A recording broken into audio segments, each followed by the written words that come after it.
Hello, hitchhikers. You're listening to ahk42.com, a hitchhiker's guide to 42. I'm your host, Leah Harrison, and welcome to the show. Boy, have I got a wonderful guest for us today. I've got Irina Scott with us. She's the author of a new book called UFOs Today, 70 Years of Lies, Misinformation, and Government Cover-Up. Coming up next is Irina Scott.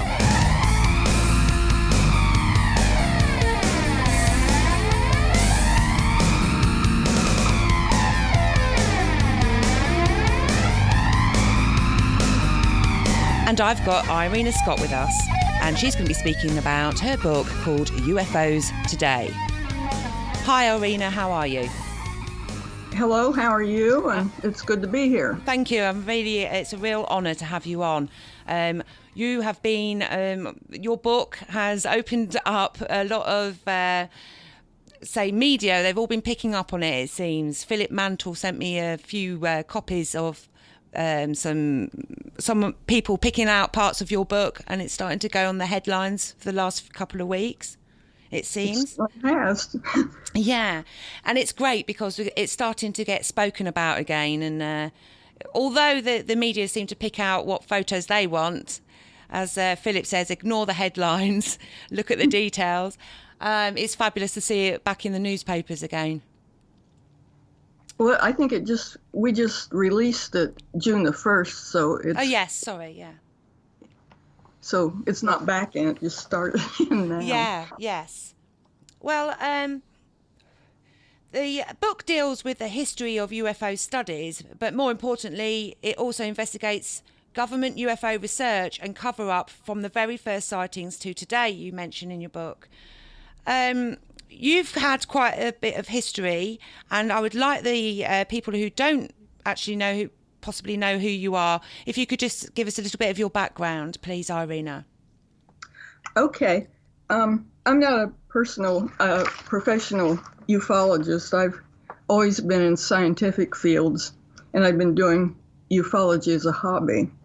I received my PhD from the University of Missouri College of Veterinary Medicine in physiology. I did postdoctoral work at Cornell University and a professor at St. Bonaventure University in New York. My master's was from the University of Nevada, and my bachelor's of science was from Ohio State University. I've done research and teaching at the Ohio State University Medical School, University of Nevada, and other places. Right. That's brilliant. You've had quite a background, even with what you just told me right now. You're very lucky to have been to all these places for work. I sure was. I had fellowships and worked my way through and everything, so I was really lucky. Yeah, well done. So this has also helped you. Obviously, you've obviously had a base for a start for your book anyhow, with the people that you may have met along the lines of your work.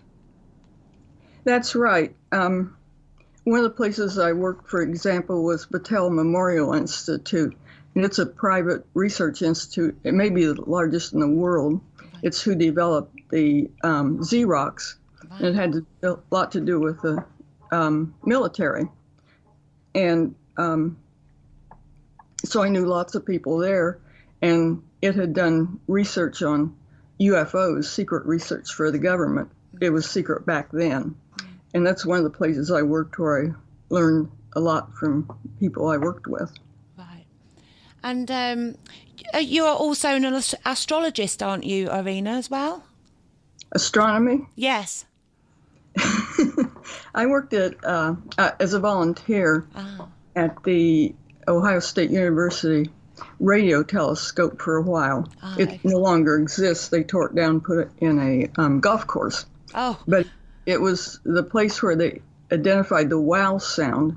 Yeah. Have you ever heard of that? Yes, of course. It's fabulous. It's brilliant. Well, how about yourself then? Have you ever seen anything strange? I think I might have. Have you heard of Marfa, the Marfa lights? Yes. Okay. Well, I knew people that lived on top of a volcano north of Marfa. Okay. And it was an extinct volcano, thank heavens. Yes.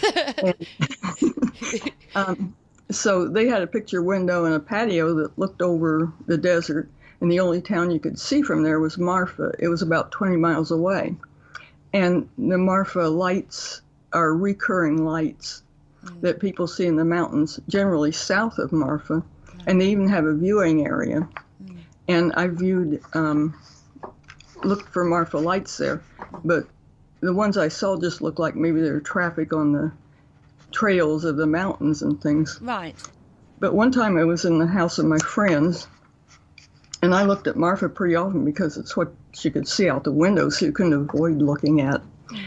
And one night, very late at night, so I was used to seeing it day and night and during storms and everything else. But late one night, I saw a bright light over Marfa. And I thought, this must be an airplane. It's going to disappear before I get my camera. So I ran for my camera and came back, and it was still there. Oh, wow. So I started filming with a camcorder, and it just stayed there. It was very bright. Wow. It was brighter than the lights of Marfa. Wow. And so I filmed, and finally I got tired and went to sleep, so I don't know what happened to it. Oh, right. No way. That is amazing. Yeah, I called the airport, and they said nothing had gone on that they knew of, but the airport closed about 5, and I saw it around 11:30 or 12. Okay. What about the military? Did you even manage to get to speak to those, or didn't you really bother? No, I just asked the airport and figured if nobody in Marfa had seen it, well, it must be weird. So, So, within your research, your scientific investigations of the UFO phenomena, what's the best known one and your favourite out of all of these that you mention in your book? Do you have a favourite, or can't you decide? Well, there's a lot of favorites. One of them that I investigated myself was called the Logan lights, or the dancing lights. And this had all the elements of a really good sighting. The sighting lasted quite a long time. The people had time to report it during the sighting. Authorities came out and watched. It had mysterious airplanes and everything you could imagine in a sighting. What happened, it was in a farm, and the people looked out across the cornfield and saw these blinking, dancing lights. They were dancing and moving and going off and on and different things like that. And they had all over the cornfield, flying, of course. And they had no idea what it was. And they contacted all kinds of people during the sighting, like the police and the TV and the radio, and everybody, the airports and everybody could contact. And some police came out and watched it for a while, and they didn't have any idea what was going on. And so they kept on watching, and their friends and neighbors came around and started watching. Nobody had the nerve to walk out in the cornfield. They just watched. Right, okay.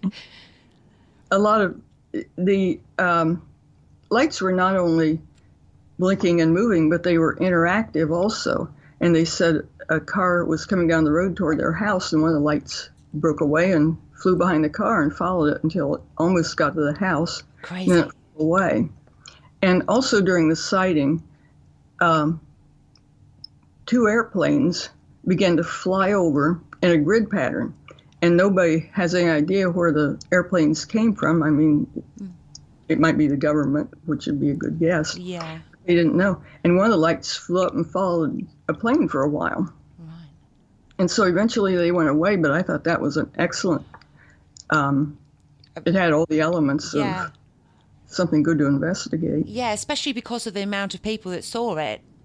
Yeah, it had all kinds of witnesses. Yeah, that sort of report is the best, isn't it? Well, it's one of the most interesting anyway. Yes, of course.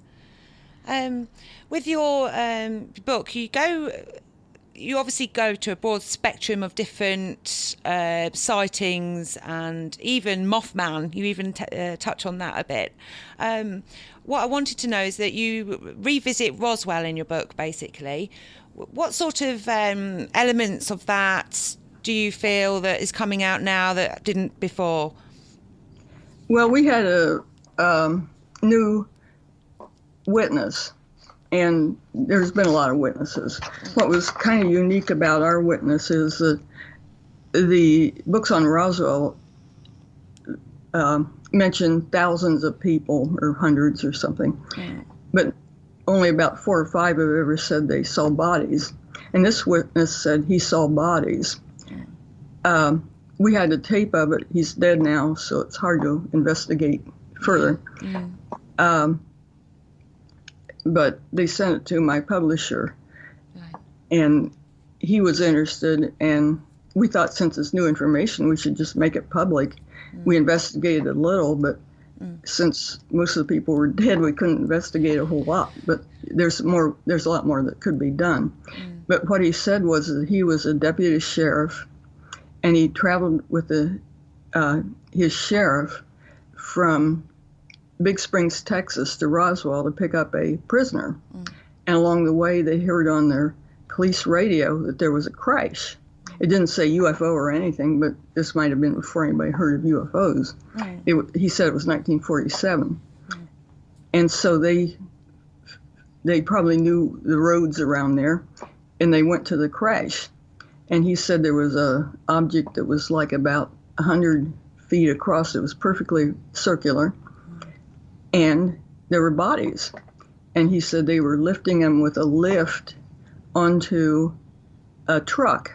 Yeah, see, if I may interrupt you just quickly, the strangest part about it, what I was thinking is they obviously didn't want to touch them if they're using a crane to pick the bodies up as well. Yeah, I couldn't figure that out. No. You know, if they were people, they would not do that, I don't think. No. So they must have been, like you said, nervous about touching him. And, that seemed really strange. Because, you might treat them more like people. Yeah. And so he saw them loading these bodies onto a truck. He said they looked kind of like people, maybe shorter, brown skin, and big eyes, because they came unwrapped. I mean, the wind would blow the covering they had on them off in places. And then they were told to leave, and they left. And they didn't talk about it much. And I suppose that was because it was probably before Roswell, or, when the time of the crash was, and nobody knew anything about Roswell. So they said they didn't talk to each other about it. And when they came back to home, they didn't talk about it either. Right.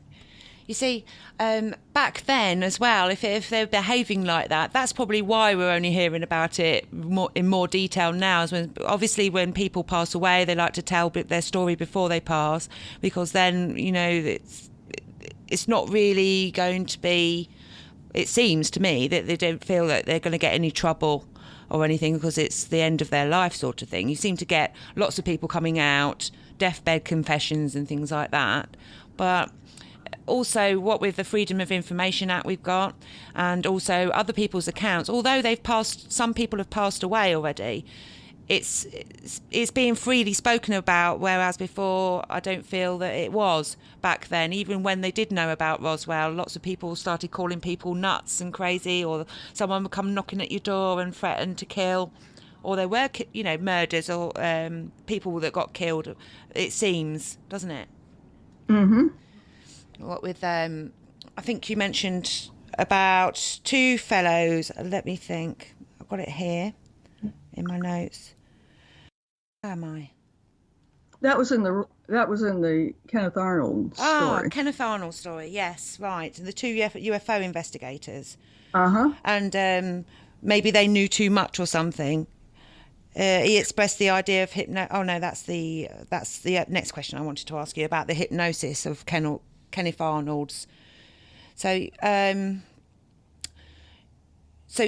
Kenneth Arnold talks about those 2 fellows, and I can't find their names. I put them on my phone. Captain Brown and the other one was, let me see, Davidson. All right, that's it. Thank you. Yeah, because you were talking about that it doesn't see. It seems to be a hoax or something like that. Was it about the plane being downed? Yeah, that was. I accidentally found the original edition of Kenneth Arnold's book, and I thought it was an old thing that nobody'd read. And I started reading it, and it was very, very intriguing because it was written in 1952, I think, and I read it right after Watergate. Right. And at the time, people trusted the government, and when the government said something, people would believe them. After reading it then and now, people are much more distrustful of the government, so that when it happened, when he wrote that, the government would tell him what was going on, and people would believe it. But what happened that he reported in the book was that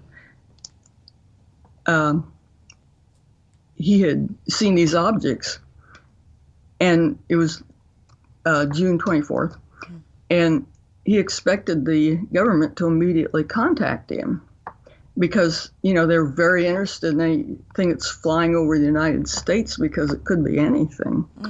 And he was very surprised because they didn't contact him until the middle of July, which is very, very strange.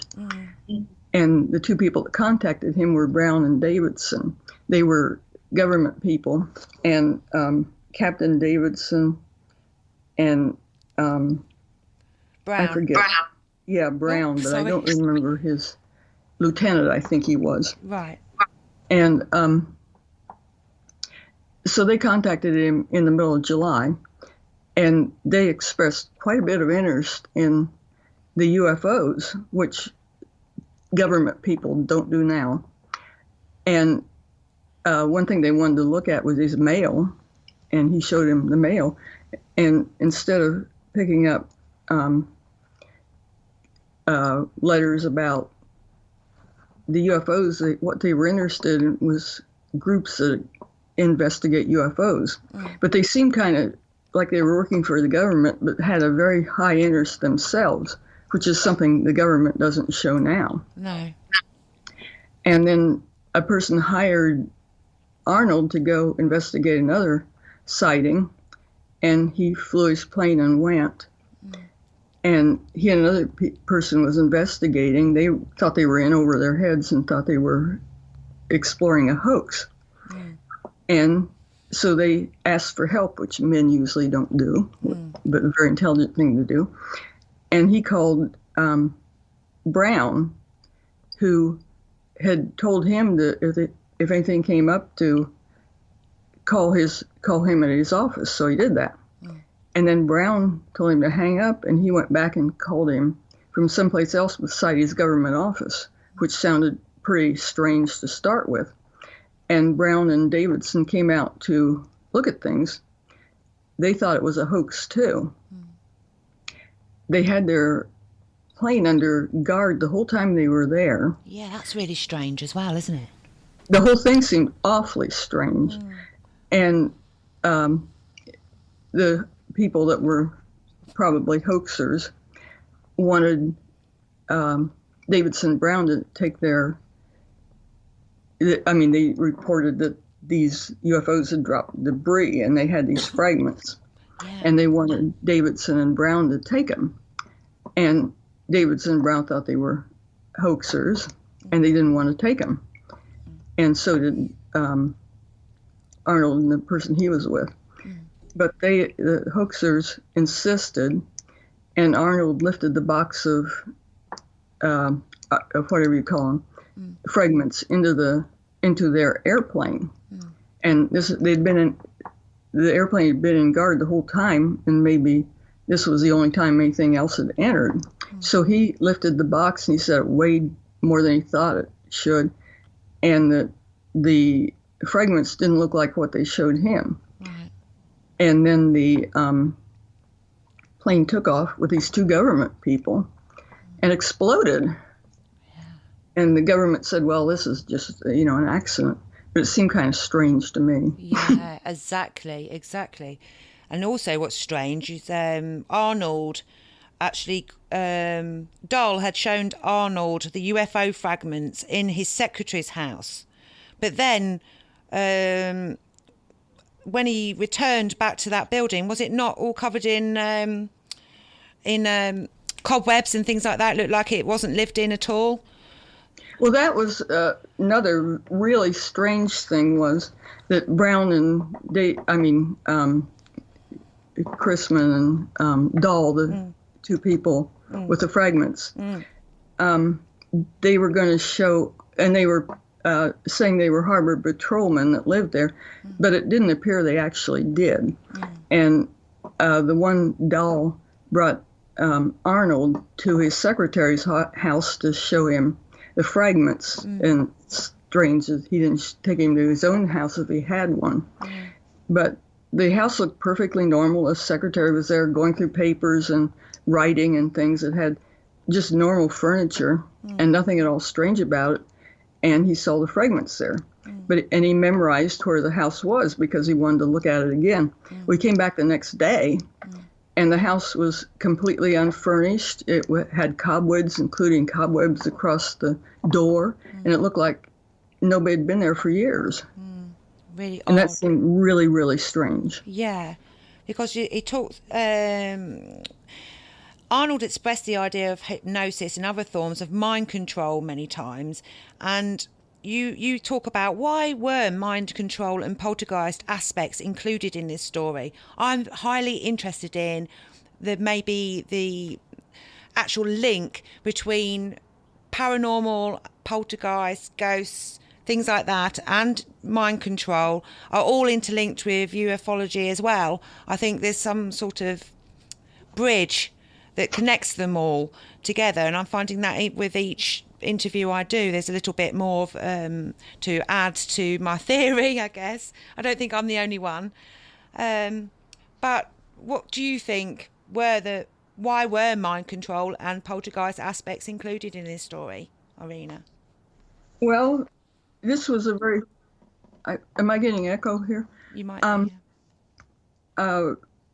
What was interesting to me was that this was the first modern UFO report, and nobody had heard of anything like that before. But after this, people connected flying saucers and UFO with the idea of extraterrestrial visitation, and that's sort of the modern idea, although it may not be right.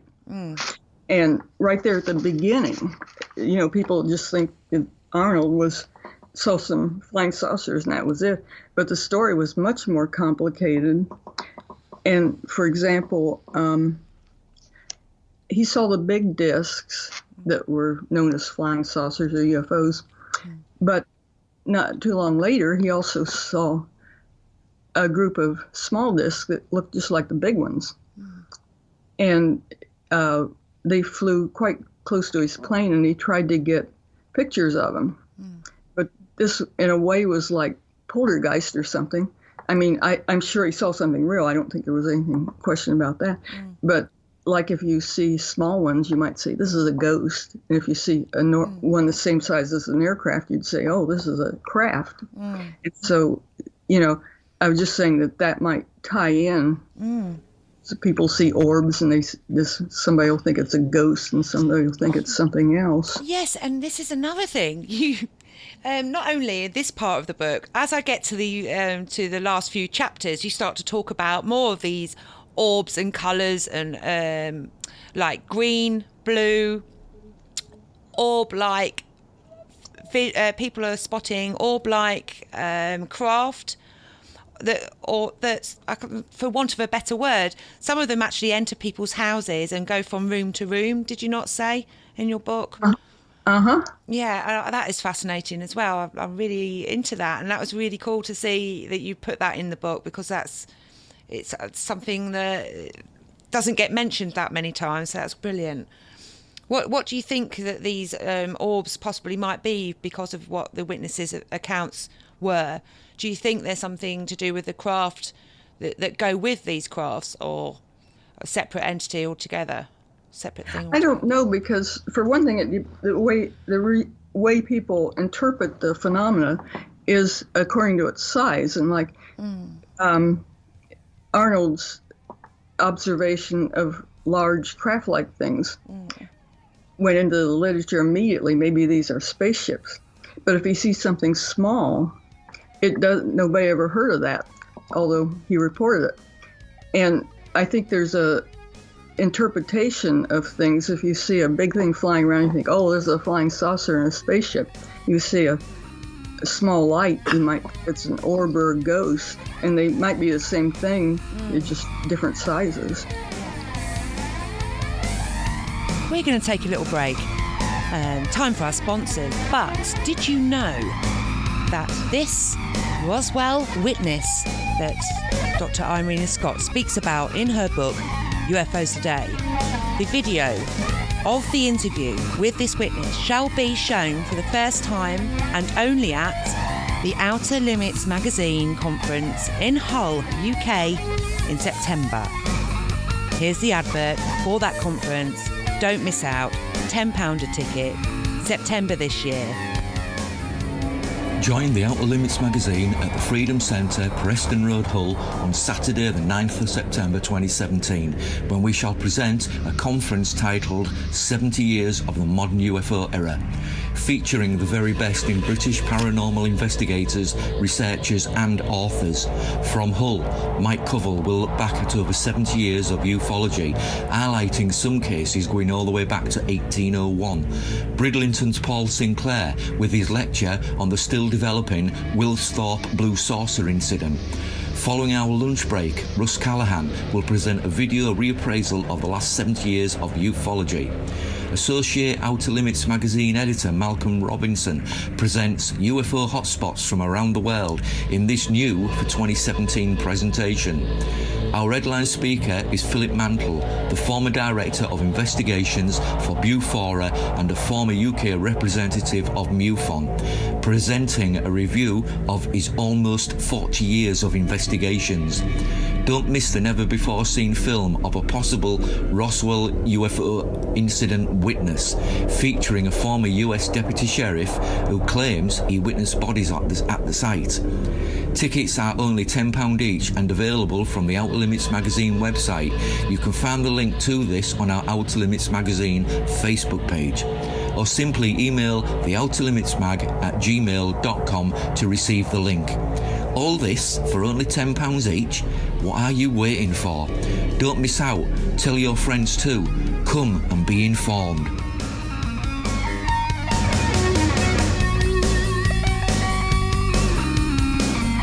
And let's get back to our guest, Irina Scott. Well, moving on and getting back to your past jobs that you had, you go into the talks about the underground bases or vaults that were started to be built in World War II, but later on it has been a lot more, it was spoken about a lot more. And so you sort of delved into that investigation about possibly, you first start to talk about where possible aliens could have been put in Hangar 18, and then you mention about underground bases or vaults. But you managed to, because you were working there, you managed to get some pictures, didn't you? Is that what Yes, you... I did. And so being on site and everything, what was the talk about all this? Did anyone talk about it at all amongst themselves? There was a whole lot of talk. This was Wright-Patterson Air Force Base. That's right. Thank you very much. The information from Roswell, for example, is that material was taken to the Wright-Patterson Air Force Base. And it's very, very secure. It's surrounded by a chain link fence. And I was acquainted with it when I was really young because my parents took us to Wright-Patterson, and my father was driving around.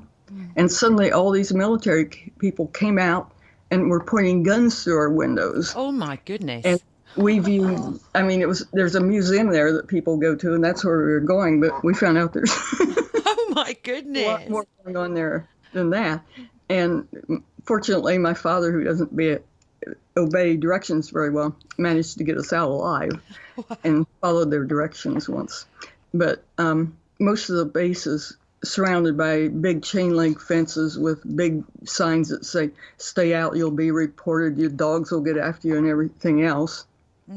but I was on base several times. Wow. Once, a couple of times for going to conferences, and I walked around and looked at everything on the base while I was there, and driving around several times. Wow, amazing. And there's a lot of reports. For example, Leonard Stringfield, did you hear of him? I think, yes, he was he's the one who noted, oh, no, he's the one that you had mentioned that was noted about the UFO crash and the bodies that are supposed to have been stored in underground tunnels at Wright-Patterson Air Force Base, is that right? Yeah, he lived near Wright-Patterson, and he interviewed a lot of people. And I think there's a lot of stories about that. And he talked about the underground bases, and so did a number of other people. I mean, underground at Wright-Patterson. And for one thing, when I worked in Superfund sites, I had diagrams of some of the installations in Ohio, and I discovered there's really big underground bases at places. I didn't find it at Wright-Patterson, but we didn't have the whole information for underground things. So I think there could be really big underground chambers, just like they say. And once while I was driving around, where several people said these underground chambers were, well, I saw a whole lot of digging with big digging machines and things. Wow. And I didn't get out and look or anything because I thought I'd probably get in trouble. Right. But I saw a lot of dirt piles and digging right where they said these chambers were. Right. And one of the buildings right beside where they said the chambers were had these huge doors that looked like semi-trucks could come in. Wow. They were kind of hidden from public view. And so that was sort of interesting that it looked like maybe there were chambers right where they said they were. Exactly. Big mounds of dirt certainly says that something's being dug. Anyway, if it be tunnels or not. I wonder why. I wonder if that's got any links to all these sinkholes that keep opening up everywhere around. I wonder if it's because of all these tunnels that are underground. Well, it sounds. Some of the specifications I read, and these were actually government documents, that reported like 30-foot wide concrete walls and ceilings and stuff. Wow. So I also heard that Wright-Patterson has some leakage in its chambers too. Oh. But I don't think anything that big would be, that there'd be sinkholes. There might be though. Right, yeah, exactly. Yeah, you talk about how the information that you've been given gives you a strong impression that Project Blue Book was a public relations endeavour rather than an investigative project. How so? Well, because for one thing, it wasn't secured, and they didn't have real good authorities or experts or anything else. And like if UFO material or material that they thought was from a Russian craft or something would come in, it wouldn't go to somebody that wasn't secured and had no information about metallurgy or anything else. It would go to experts. Right, yeah. And from what I found out about Project Blue Book, it didn't have good security. It had a few experts in astronomy, I think, but I don't think they had much that you'd really. No, quite right. And after this, you speak about the Russian spacecraft with child-size aviators. These aviators, according to Jacobson, were developed in human experiments by the notorious Nazi doctor Joseph Mengele. Help me out. That's right. Yeah, that is interesting. I actually haven't heard of that one. It's quite a scary thought that they're doing experiments. About either, I just heard that. Yeah. I had no reference or source or anything else aside from reading in books and things, so I don't know anything about it. I just added it for information. I'm glad you did, because I'm going to look into that, because I've never actually heard of that ever, and that's quite scary. Yeah. yes, you talk about the 60s, and like I said earlier, the Mothman and Close Encounters of the Third and Fourth Kind, but then you go into the UFO and the entity witnessed by police officer Herbert Schema. Yeah, that was a police officer, I think it was in Nebraska. Right. And he was driving around on duty and everything and saw a UFO on the road. And then he went back to his office. And sometime later, he discovered that the time was wrong. That when he saw the object on the road, it would just take him a certain amount of time to get back. And it took him quite a bit longer. So typical missing time. Yeah. And so they hypnotized him. They were doing the Condon report or something. They hypnotized him. And then he remembered that when this object was on the road, they made him forget about it, apparently. He just consciously saw it on the road and that went home.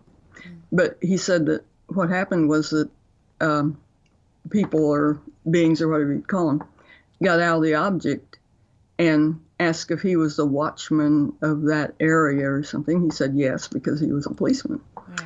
And apparently they took him inside the object and he saw small objects, and they said these things were observation type things. I mean, they might be called drones now, except they aren't anything like our machines. Mm-hmm. And so they told him that sometime he will see the universe as they see it or something. And he remembered that under hypnosis. That's awesome. I wonder what they were doing with him then. Yeah. Yeah. But what a brilliant witness to have. Once again, somebody who's got some stance, a police officer. So, I mean, it's brilliant to have his account as well. Well, his office, I mean, there wasn't any problem in his office. He got promotions and everything too. Okay, interesting. The plot thickens on that one. Yeah. Well, did it? So you say as well. You say inside the DIA experience certainly made me think that the government was involved in cover-up activities. In fact, it even made me slightly wonder if aliens were running the government. Quite a lot of people tend to wonder and ponder that. Is that something you've always thought, or is it after you've put all of these notes together to create your book that you've got out? Or, how do you feel about it? Speaking with other people, how did you come to that conclusion? In a nutshell, I guess. I guess from actually working in the DIA and putting things together in my mind while I wrote the book. There were so many things that seemed odd that it made me think there was some high office in the government that has really high security clearances and everything, and is over the whole thing about UFOs and everything. And due to how some people reported mind control, it's just a question that arose in my mind. I thought I'd put it in the book as just pure speculation. Yeah, I'm glad you have, because it's nice, because if there's people who aren't really, people are being open, their minds are opening up to certain aspects and researching for the first time as well, these sort of questions, it sparks curiosity as well. So I'm glad you put them in there. Yeah, it was wild speculation, but I thought I would just put it in anyway. Oh, I'm glad you did. You also... The 1970s events were included in one of, if not the best scientific study of UFO phenomena. Why do you think that the science of it all has not been so delved into? Do you believe that, or do you think that they're secretly, studying this phenomena, or do you think they just call it hysteria or something like they usually do? What do you think about the science of it after the 1970s? You say they were, if not one of the best scientific studies of UFO phenomena, Irena. Well, it seems like the government is always saying that, if somebody reports, I saw a UFO land in my yard, the government will say, oh, you saw Venus. And they distort things and make so that it turns out looking like it's ridiculous so that people think, oh, this is just, the person's crazy or lying or hoaxing. Although I think most of the reports I've investigated were from people, and they weren't weirdos or anything else. They were normal people that just experienced something that wasn't normal and reported it. They didn't think, aliens from Mars were in their house or anything. But so the science of it back then in the 70s, you said that you spoke to some scientists, I think recently. You said that in your book about that you spoke to some scientists about what they thought about the UFO phenomena. Is that right? Is that... Well, back in the 70s, there was a physics professor, that just did an excellent study of UFOs. At that time, there was what would be called a flap or a wave, where there were a whole lot of sightings of UFOs all at once. And so he was a physics professor. He was a skeptic. He decided to go out and take his scientific instruments and take a bunch of scientists. And he thought he'd solve the whole problem in a week or two. Well, he worked for years and years and years, and he decided that there was something real about it. I mean, he set up stations with observation places and instruments so that they could tell in real time where an object was and where it was going and that sort of thing. And he said, like, an object would be coming along and it would go around the station and that sort of thing. Wow. So they were kind of interactive.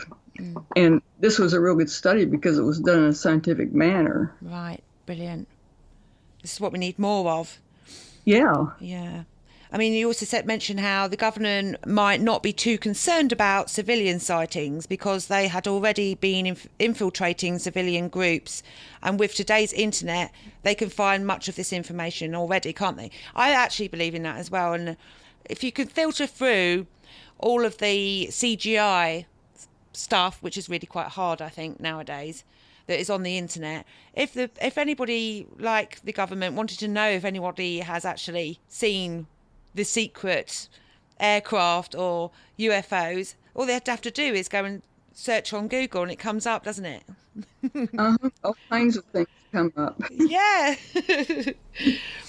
I think when you see something yourself, you've got all these apps which will tell you whether it's, I mean, I say see something in the night sky, night watching, star watching.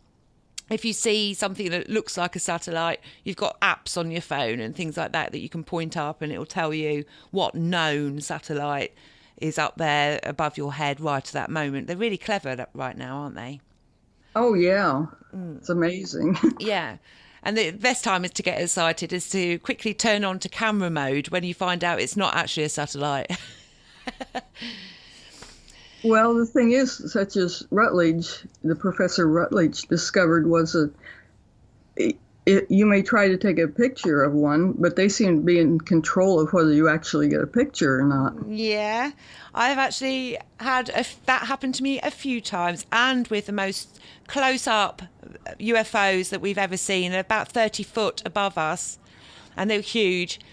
But each time I've gone out to video a close craft, my camera would be dead, or my phone was in the charging port. It was 100% charged. I knew it was, but I left it there. We were arguing about whether a star was Venus or not. So I said, I'll get my star map app on my phone. So I went and got it. And as I did that, these two craft came over and my phone was on. And I remember taking the battery power out. It's still on. As soon as I went outside to put my phone on the camera, in camera mode, it turned off. And then also with a DSLR video camera as well, so not just a phone camera, a DSLR, that one turned off as well. And I know I had 2 spare batteries and they were all charged. So, and then suddenly the batteries are drained. They don't turn on afterwards. The whole battery drains and you have to recharge it. I actually thought my phone had been broken. Well, that's what he reported. And so people always say, well, with all these phones and everything, why don't you get pictures? Well, you can take a picture and whether it turns out or what it looks like or anything else may not be determined by the physics of taking a picture. And also what with the adrenaline going through your body as well, when people say, oh, why is that picture so blurry or shaky? Why is the camera shaking? Well, it's you can't win. Yeah, I mean, when people see them, that's totally unpredictable. So, except for that one study, which is pretty good. I mean, they didn't predict it, but they were able to study them in real time. Yeah. That you're not ready for. I mean, if you had your camera set up and everything, that'd be nice. But if you have to run for your camera, you're in trouble. Yeah, exactly. I intend to get one of those infrared cameras. And also the night vision cameras set up one day when I can afford it. It'd be nice just to go and star watching and have them on record at the same time. So if anything ever did come up, maybe you might capture something. Yeah, I have one of those, and it showed me what a lot of the UFOs people report are. If you see something that's a little bit out of focus and the camera doesn't focus on it, it will look like a UFO and change colors and things. And so I'm getting experience at telling things that aren't UFOs. Oh, right. Good. It becomes interesting, but sometimes when you actually see something that looks like a satellite-sized star, that is racing faster than a satellite and then suddenly slows down and goes really slow and then it will change direction. I mean, there's people that have got their night vision cameras set up following these things, and even then people still don't believe it. Yeah. So you can never really win on it. But yeah, it's been fascinating speaking with you, Irene. I don't want us to take any more of your time, and the book is brilliant. I suggest everyone, it's on Amazon, and he's Philip Mantle's just been talking about he might put it into hardback. Is that right? That's right. Oh, wow, that'd be brilliant. One last thing I'd like to ask you, though, Irina, is what do you think of the future of ufology? Of the way it's going. I don't know. I think it'd be possible to do things like Mr. Rutledge and study something, even if you don't know what it is. I think you could also do statistical studies and things like that. You might also use DNA and see if people that are have experiences are related or something. Yeah. So there's a lot of studies you could do, and nobody does them because there's no government money, and the government's saying they don't exist. Yeah. So I don't know what the future is. I think that maybe they're in control. Yeah, maybe so. Might not want us to know too much right now. Well, do you have a website or anything you'd like to tell us about, Irina, for the listeners? I have a website, and I don't know the address right now, but please tell everybody to look at Amazon.com, and they can get the book, and it tells a fair amount about the book. Yeah, and it's a very detailed book too, so. I can send you the URL later when it's still being set up a little bit, but I'll send it to you later. Yeah, no problem. And what I'll do is I'll put up a guest page for yourself, Irina, anyhow, with all the links and everything to any books where they can buy the book in Amazon or anywhere else, and also your website when you've given me the link. Good. Thank you. So thank you, Irina. I wish you all the best with your book, and I look forward to you writing another one when you're ready. Well, thank you very much for having me. I was very glad to be here, and this is an interesting interview. Oh, was it? Good. Very good interview. Thank you very much. No, it's been fascinating, and all the things in there, it's literally, I couldn't put the book down. I had to keep reading until I fell asleep, actually, because I was that into it until my eyes started to get sore. It's been brilliant because every part of the book has a little bit of everything that I'm into anyway, so I'm sure other people are going to be fascinated with it. Great. Okay, Irina, I look forward to speaking to you again one day. Okay, and thanks. And thank you. Have a great rest of your day. You do too. Thank you. Bye-bye. Bye.